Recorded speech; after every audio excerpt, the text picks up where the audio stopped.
Saya Hana Margareta Siaan dengan NIM 321333101. Perkenalkan, nama saya Isti Sastinoto Barat dengan NIM 3213131059. Halo semuanya, kali ini kami akan membahas topik yang kita banget nih. Apa ya kira-kira yang kita banget? Penduduk atau antroposfer. Antroposfer itu memang mencakup dua pembahasan besar, yaitu penduduk dan budaya.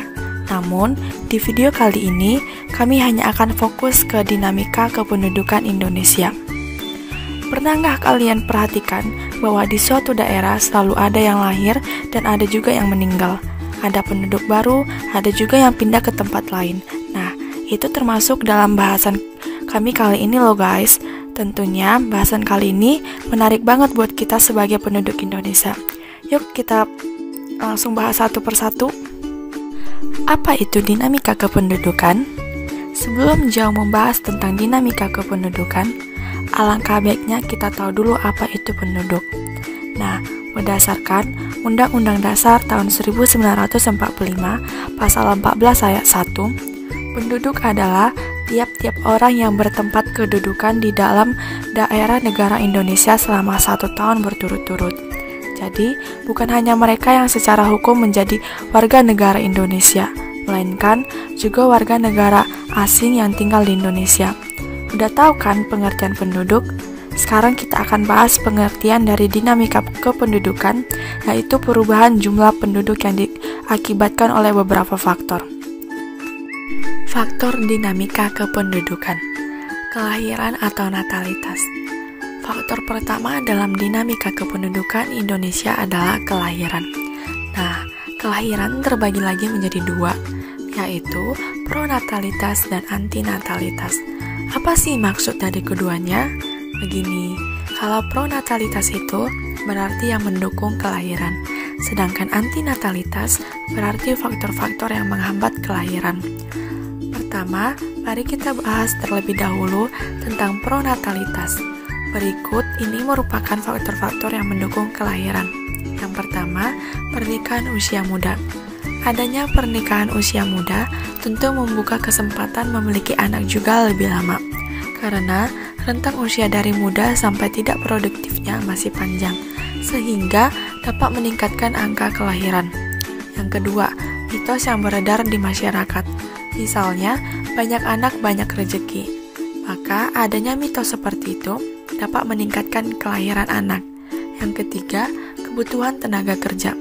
Dengan adanya anak, maka kemungkinan anak tersebut bisa meningkatkan perekonomian keluarga setelah dewasa dan bekerja. Yang keempat, keinginan memperoleh anak dengan jenis kelamin tertentu. Kalau ini sih banyak ya kasusnya.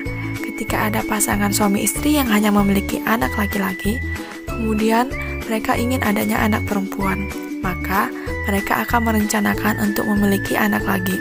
Itulah yang membuat tingkat kelahiran meningkat. Hal-hal itulah yang bisa meningkatkan angka kelahiran di Indonesia. Kalau ada yang meningkatkan, berarti ada yang menghambat dong. Ya, betul sekali. Faktor yang menghambat tingkat kelahiran disebut antinatalitas. Berikut ini merupakan faktor-faktor yang menghambat kelahiran. Yang pertama, program KB atau keluarga berencana. Program ini milik pemerintah dengan tujuan untuk membatasi jumlah anak yang dimiliki dalam satu keluarga. Tentu saja, hal ini juga menghambat tingkat kelahiran. Yang kedua, pembatasan usia pernikahan. Kebalikan dari pernikahan usia dini, yaitu pembatasan usia pernikahan tentu bisa menghambat tingkat kelahiran. Hal ini karena rentang waktu yang diperlukan untuk merencanakan kehamilan sangat terbatas. Yang ketiga, asumsi anak beban keluarga. Dengan memiliki asumsi seperti ini, seperti dengan memiliki anak, tentu akan memiliki beban atau tanggungan untuk pendidikan di masa depannya. 4. Pembatasan tunjangan anak dari tempat kerja orang tua. Ada beberapa perusahaan atau tempat kerja yang membatasi tunjangan untuk anak, misalnya hanya untuk 2 anak saja. Kematian atau mortalitas. Faktor selanjutnya dari dinamika kependudukan adalah kematian atau mortalitas. Sama halnya dengan natalitas, mortalitas juga ada promortalitas dan antimortalitas. Pertama, kita akan membahas tentang promortalitas terlebih dahulu, yaitu faktor-faktor yang mendukung tingkat kematian. 1. Sarana kesehatan yang kurang memadai. Tentu saja hal ini akan meningkatkan kematian. 2. Rendahnya kesadaran akan pentingnya kesehatan. Dengan masih banyaknya penduduk yang kurang menyadari akan pentingnya kesehatan, maka tidak akan memperhatikan kesehatan seperti memakan makanan yang tidak bergizi atau lingkungan yang kotor. Hal itu dapat mendatangkan berbagai penyakit dan meningkatkan kematian. 3. Bencana alam. Terjadinya bencana alam hingga menyebabkan korban tentu akan meningkatkan kematian. 4. Peperangan. Ya, peperangan jelas memakan banyak korban. Di sisi lain, ada juga faktor-faktor yang menghambat kematian atau antimortalitas. Dengan kata lain, faktor-faktor ini mendukung harapan hidup. 1. Fasilitas kesehatan yang memadai. Lengkapnya fasilitas kesehatan yang didukung dengan teknologi modern akan memudahkan proses penyembuhan penduduk yang sakit dan membantu pemeriksaan kesehatan. Hal ini dapat menurunkan tingkat kematian. 2. Lingkungan yang bersih dan teratur. Hal ini akan membuat lingkungan sehat karena jauh dari penyakit seperti nyamuk, penyebab demam berdarah, dan virus. 3. Tingginya tingkat kesadaran akan pentingnya kesehatan. Semakin banyak penduduk yang sadar pentingnya kesehatan, maka akan membuat kehidupannya lebih teratur, seperti rajin berolahraga dan memakan makanan yang bergizi. Mobilitas penduduk merupakan gejala fenomena sosial yang sering dijumpai dalam kehidupan sehari-hari. Mobilitas penduduk adalah gerak atau perpindahan penduduk dari suatu wilayah atau geografis ke wilayah lain dalam jangka waktu tertentu. Jenis-jenis mobilitas penduduk. Mobilitas penduduk dapat juga dilihat dari batasan waktunya, yaitu mobilitas permanen dan non-permanen. Yang pertama, mobilitas permanen. Mobilitas permanen adalah perpindahan penduduk dari suatu wilayah ke wilayah lain dengan tujuan untuk menetap.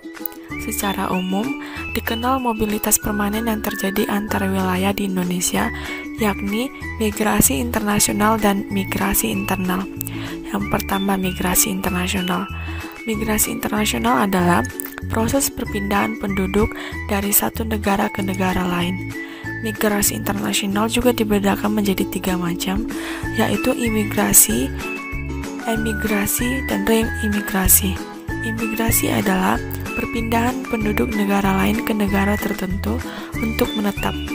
Emigrasi adalah perpindahan penduduk dari tanah air sendiri ke negara lain untuk tinggal menetap di sana. Dan reimigrasi adalah perpindahan penduduk yang kembali ke tanah airnya atau negara asal. Sementara itu, migrasi internal merupakan perpindahan penduduk dari satu wilayah ke wilayah lain dalam satu negara. Macam migrasi internal adalah 1. Urbanisasi. Urbanisasi merupakan perpindahan penduduk secara berduyun-duyun dari satu desa atau kota kecil ke kota besar. 2. Transmigrasi. Transmigrasi merupakan perpindahan penduduk dari satu daerah atau pulau yang berpendudukan pada daerah atau pulau lain yang berpendudukan jarang.